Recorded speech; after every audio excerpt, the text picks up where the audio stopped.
What's going on? We back, Boxing Link More. Y'all know what it is. Back talking some junior middleweight boxing talk, and I think this would be the biggest build-up fight of the year. I'm talking about Erislandy Lara versus Jermell Charlo. That's a Charlo that's still at 154 pounds, holding the WBC belt.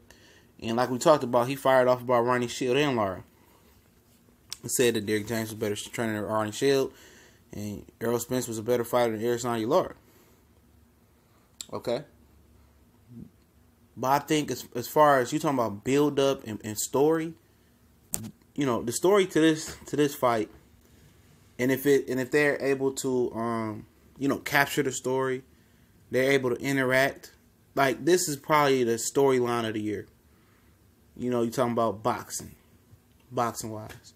I mean, so you could throw UFC, you could throw NBA, you could throw any sport in here, you know, stateside. And you talking about the storyline behind this. If they was able to market this fight the right way, and Premier Boxing Champions and Showtime suck at marketing, if they was able to market this fight like it was supposed to be, this would be the hottest fight of the year. This could be some 24/7 Oscar and Floyd type ish, some 24/7 Floyd Mayweather, Shane Mosley type of shit. If they was able to capture the beautiful chaos of this fight. Let me tell you what it is. Okay, Jermell Charlo, he's trained Ronnie Shields. They broke up. He said he disrespected him in the corner. He didn't like how Ronnie was treating him. Then before that, they said broke up over split. He wanted to train closer to Dallas. He had a gym there or something like that. Was all BS. He basically didn't like Ronnie Shield, didn't get along with him, okay? His brother still trains over there with Ronnie Shield and Erislandy Lara.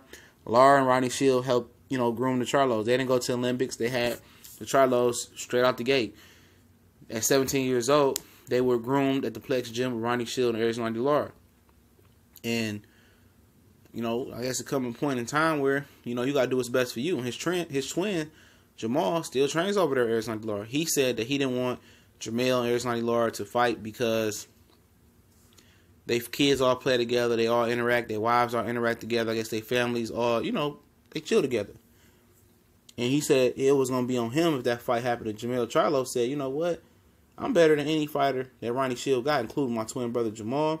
He said, he'd beat Erislandy Lara.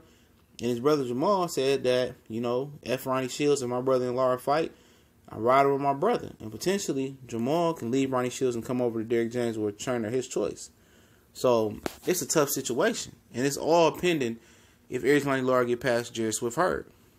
But you talking about the fight that you want for beautiful chaos, for great backstory, for pure gold press conferences, you want Jermell Charlo and Erislandy Lara would definitely be bigger than Jerry Swift Hurd and Jermell Charlo. 10 times bigger. They couldn't compare to what this build-up can do. Can you imagine Jermell Charlo jumping ship from Ronnie Shield because his brother is fighting Erislandy Lara? Could you guys imagine that?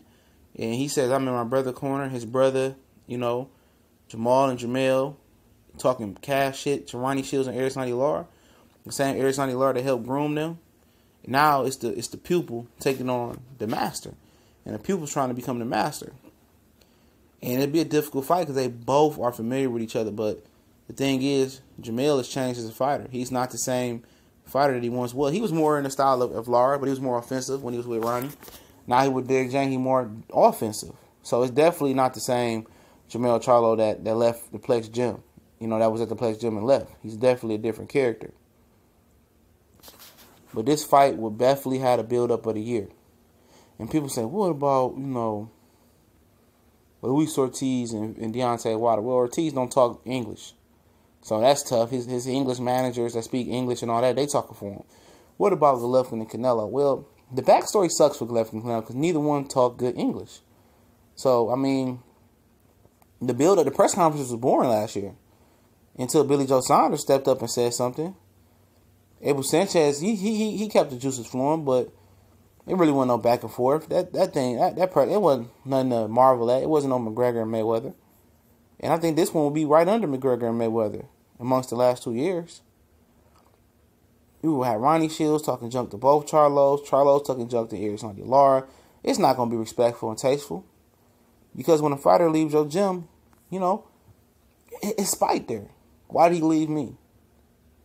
You know, at the first time of turmoil, he left me at the Vinus Mondrosian fight because he didn't like what I said to him. You know, his brother left too. His brother jumped ship for me too. That's money I lost. Now me and Lara got to go hunt and fend, and we got to go show them that they made a mistake for leaving us. It's going anytime money is involved and money is lost, and you know fighters are lost, and Jermell really keeps good on his promise and leaves, and Jermell leaves, and they feel some type of way versus Erislandy Lara, even if they friendly. Friends make the best fights, and now it's 3 belts on the line. Well, yeah, it's 2 belts, 3 belts on the line. The WBA, Super WBA, WBC, and the IBF if Lara can get it from him. Nobody count the IBO. Those press conferences are going to be gold. The conference calls like Luis and Deontay Wilder between Wilder and Luis Ortiz Manager Day, pure gold. It's going to be better than that. The fight, it's going to be excellent. I think it's going to be good because it's not the old Jermell Charlo. It's not a guy that moves around and box similar to Lara. He was always more offensive, but now he's more offensive. He's more sure of himself, and it's a good fight. It's pins, I believe, especially after if Lara's able to whoop, you know, just with her and do a suave. Definitely gonna be fans that think he's gonna beat Jermell Charlo. Jermell Charlo and Jermell Charlo, they 2 of the most hated fighters in the world. They're right under Deontay Wilder, right around that neighborhood. Because people don't like them because they say, oh, you know, they're brash, they're loud, they're this, they're on steroids because they're emotional. What you mean they're emotional?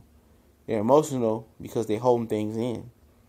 J-Rock talked junk to Jermell.